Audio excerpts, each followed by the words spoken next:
120. Hotel Minerva, Florence, 20th December 1896. Dear Alberta, tomorrow we reach Rome. I will most possibly come to see you day after tomorrow, as it will be late in the night when we reach Rome. We stop at the Hotel Continental. With all love and blessings, Vivekananda. 121. Ramnad, 30th January 1897. My dear Mary, things are turning out most curiously for me. From Colombo in Ceylon, where I landed, to Ramnad, the nearly southernmost point of the Indian continent where I am just now as the guest of the Raja of Ramnad, my journey has been a huge procession. Crowds of people, illuminations, addresses, etc., etc. A monument 40 feet high is being built on the spot where I landed. The Raja of Ramnad has presented his address to His Most Holiness in a huge casket of solid gold beautifully worked. Madras and Calcutta are on the tiptoe of expectation, as if the whole nation is rising to honor me.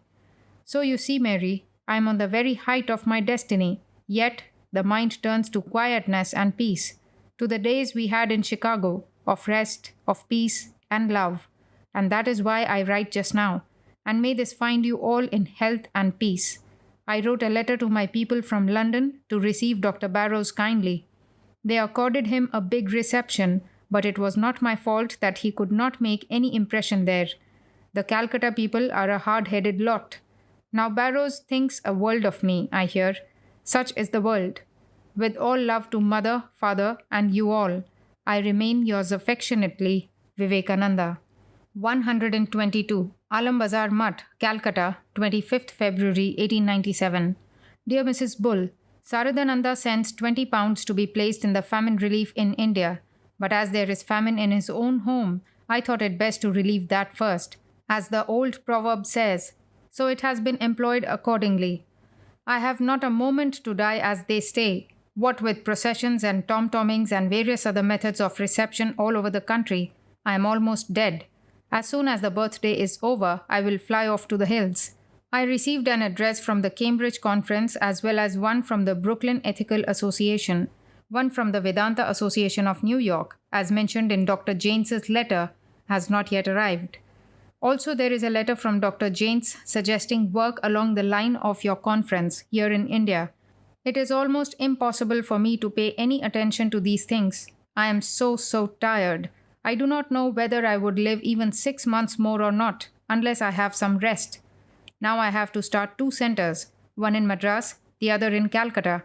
The Madras people are deeper and more sincere, and I am sure will be able to collect funds from Madras itself.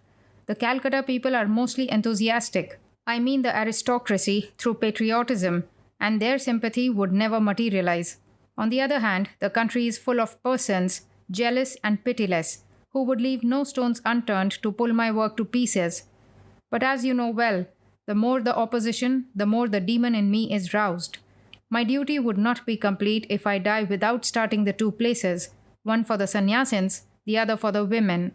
I have already 500 pounds from England, about 500 pounds from Mr. Sturdy. And if your money be added to it, I am sure I will be able to start the 2. I think therefore you ought to send the money as soon as possible. The safest way is to put the money in a bank in America in your and my name jointly, so that either of us may draw it. In case I die before the money is employed, you will be able to draw it all and put it to the use I wanted, so that in case of my death, none of my people would be able to meddle with it. The English money has been put in the bank in the same position in the joint names of Mr. Sturdy and myself. With love to Saradananda and eternal love and gratitude to yourself, yours etc., Vivekananda. 123. Darjeeling, April 28, 1897. Dear Mary, a few days ago I received your beautiful letter. Yesterday came the card announcing Harriet's marriage. Lord bless the happy pair. The whole country here rose like one man to receive me. Hundreds of thousands of persons, shouting and cheering at every place. Rajas drawing my carriage. Arches all over the streets of the capitals with blazing mottos, etc. The whole thing will soon come out in the form of a book, and you will have a copy soon. But unfortunately, I was already exhausted by hard work in England, and this tremendous exertion in the heat of southern India prostrated me completely. I had, of course, to give up the idea of visiting other parts of India and fly up to the nearest hill station, Darjeeling. Now I feel much better, and a month more in Almora would complete the cure. By the by, I have just lost a chance of coming over to Europe. Raja Ajit Singh and several other Rajas start next Saturday for England. Of course, they wanted hard to get me to go over with them, but unfortunately, the doctors would not hear of my undertaking any physical or mental labor just now. So, with the greatest chagrin, I had to give it up, reserving it for a near future. Dr. Barrows has reached America by this time, I hope. Poor man, he came here to preach the most bigoted Christianity, with the usual result that nobody listened to him. Of course, they received him very kindly, but it was my letter that did it. I could not put brains into him. Moreover, he seems to be a queer sort of man. I hear that he was mad at the national rejoicings over my coming home.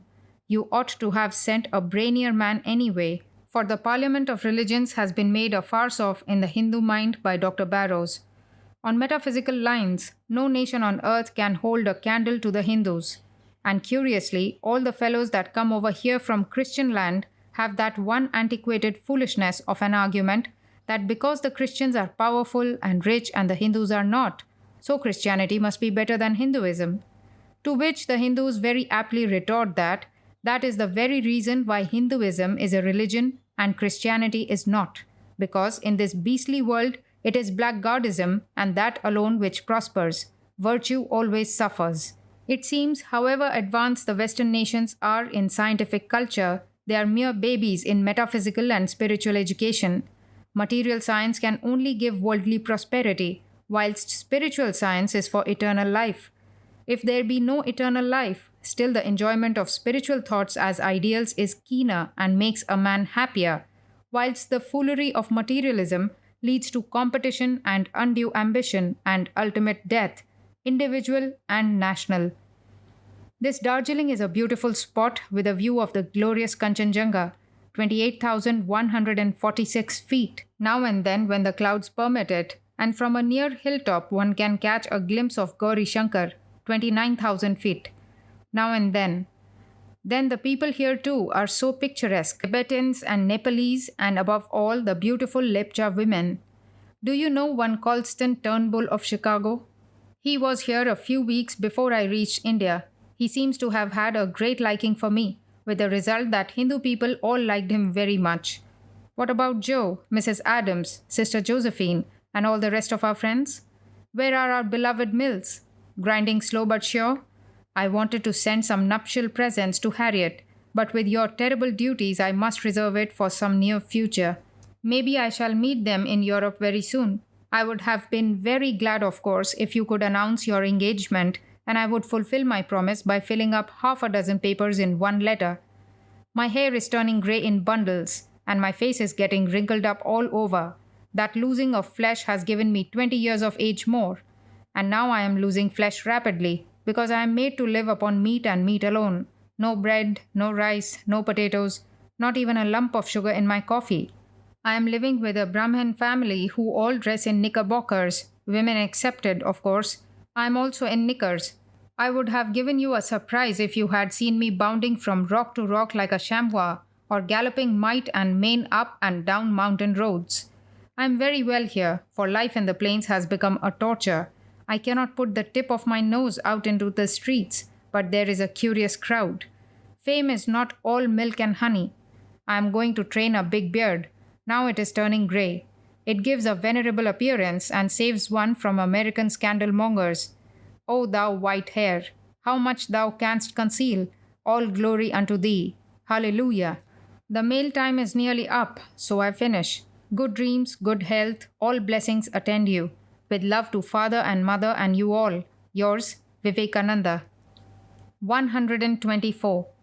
Almora, 30th May 1897. Dear Sir, I hear some unavoidable domestic grief has come upon you. To you, a man of wisdom, what can this misery do? Yet the amenities of friendly intercourse, incidental to relative existence in this world, require my making mention of it. Those moments of grief, however, very often bring out a better spiritual realization, as if for a while the clouds withdraw and the sun of truth shines out. In the case of some, half of the bondage is loosened. Of all bondages, the greatest is that of position. The fear of reputation is stronger than the fear of death, but even this bondage appears to relax a little, as if the mind sees for a moment that it is much better to listen to the indwelling Lord than to the opinions of men. But again, the clouds close up, and this indeed is Maya. Though for a long time I had no direct correspondence with you, yet I have often been receiving from others almost all the news about you. Some time ago, you kindly sent me to England a copy of a translation of the Gita. The cover only bore a line of your handwriting. The few words in acknowledgement of this gift, I am told, raised doubts in your mind about my old affection towards you. Please know these doubts to be groundless. The reason of that laconic acknowledgement is that I was given to see, during 4 or 5 years, only that one line of your handwriting on the cover of an English Gita, from which fact I thought, if you had no leisure to write more, would you have leisure enough to read much? Secondly, I learnt you were particularly the friend of white-skinned missionaries of the Hindu religion, and the roguish black natives were repelling. There was apprehension on this score. Thirdly, I am a mlecha, shudra, and so forth. I eat anything and everything, and with anybody and everybody, and that in public both abroad and here. In my views, besides, much perversion has supervened. One attributeless absolute Brahman I fairly understand, and I see in some particular individuals the special manifestations of that Brahman. If those individuals are called by the name of God, I can well follow. Otherwise, the mind does not feel inclined towards intellectual theorizings such as the postulated creator and the like. Such a God I have seen in my life, and his commands I live to follow. The Smritis and the Puranas are productions of men of limited intelligence and are full of fallacies, errors, the feelings of class and malice. Only parts of them breathing broadness of spirit and love are acceptable. The rest are to be rejected. The Upanishads and the Gita are the true scriptures. Rama, Krishna, Buddha, Chaitanya, Nanak, Kabir, and so on are the true avatars, for they had their hearts broad as the sky, and above all, Ramakrishna. Ramanuja, Shankara, etc. seem to have been mere pundits with much narrowness of heart. Where is that love, that weeping heart at the sorrow of others? Dry pedantry of the pandit, and the feeling of only oneself getting to salvation hurry-scurry. But is that going to be possible, sir? Was it ever likely, or will it ever be so? Can anything be attained with any shred of I left anyhow? Another great discrepancy. The conviction is daily gaining on my mind that the idea of caste is the greatest dividing factor and the root of Maya. All caste, either on the principle of birth or of merit, is bondage. Some friends advise, true, lay all that at heart, but outside, in the world of relative experience, distinctions like caste must needs be maintained. The idea of oneness at heart with a craven impotence of effort, that is to say, and outside, the hell dance of demons, oppression and persecution. I, the dealer of death to the poor. But if the Parya be wealthy enough, oh, he is the protector of religion. Over and above, I come to see from my studies that the disciplines of religion are not for the Shudra.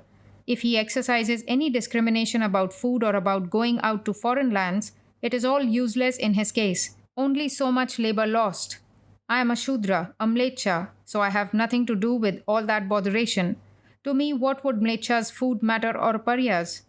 It is in the books written by priests that madnesses like that of caste are to be found, and not in books revealed from God.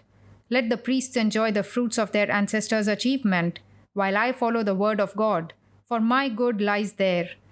Another truth I have realized is that altruistic service only is religion. The rest, such as ceremonial observances, are madness. Even it is wrong to hanker after one's own salvation.